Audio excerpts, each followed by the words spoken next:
আসসালামু আলাইকুম সুপ্রিয় দর্শক।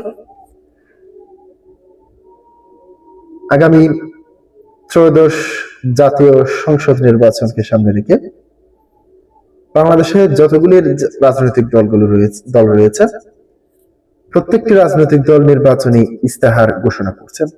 ইতিমধ্যে আপনারা জানেন, গত দুদিন আগে জামাত ইসলামী তাদের নির্বাচনী ইস্তেহার ঘোষণা করেছেন।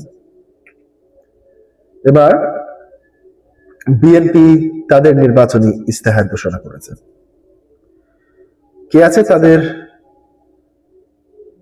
51 দফা নির্বাচনী ইস্তেহার? আজকে আমি সে বিষয়টি নিয়ে আপনাদের সামনে আলোচনা করব।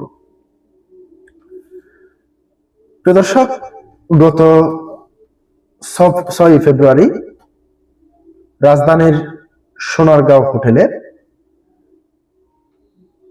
বাংলাদেশ জাতীয়তাবাদী দল বিএনপির পক্ষ থেকে নির্বাচনী ইস্তেহার ঘোষণা করা হয়েছে।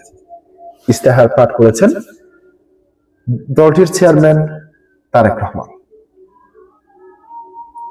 সেই ইস্তেহারে কোন কোন বিষয়গুলিকে প্রাধান্য দিয়ে ইস্তেহার ঘোষণা করা হয়েছে সেটি আমি আপনাদের সামনে তুলে ধরছি। ত্রয়োদশ সংসদ নির্বাচনে জয়ী হয়ে 2 দশক পর সরকার গঠনের সুযোগ পেলে বিএনপি দেশের জন্য, দেশের মানুষের জন্য কি কি করবে সেই ফর্দ জাতির সামনে তুলে ধরেছে দলের চেয়ারম্যান তারেক রহমান।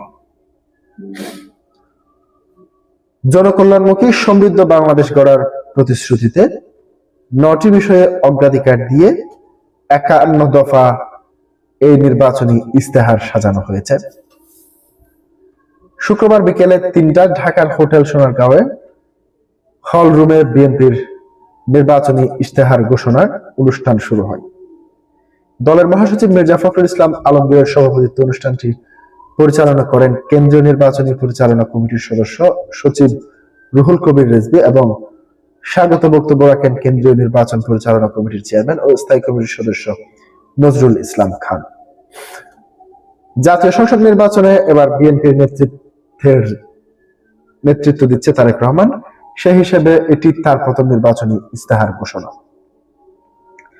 পঞ্চম, ষষ্ঠ, সপ্তম, অষ্টম ও নবম জাতীয় সংসদ নির্বাচনে দলের নেতৃত্ব দেন তৎকালীন চেয়ারপারসন বেগম খালেদা জিয়া। সে সময় তিনি প্রতিটি নির্বাচনী ইস্তেহার ঘোষণা করেছিলেন। 2018 সালের একাদশ সংসদ নির্বাচনে বিএনপির নেতৃত্বে জাতীয় ঐক্যফ্রন্ট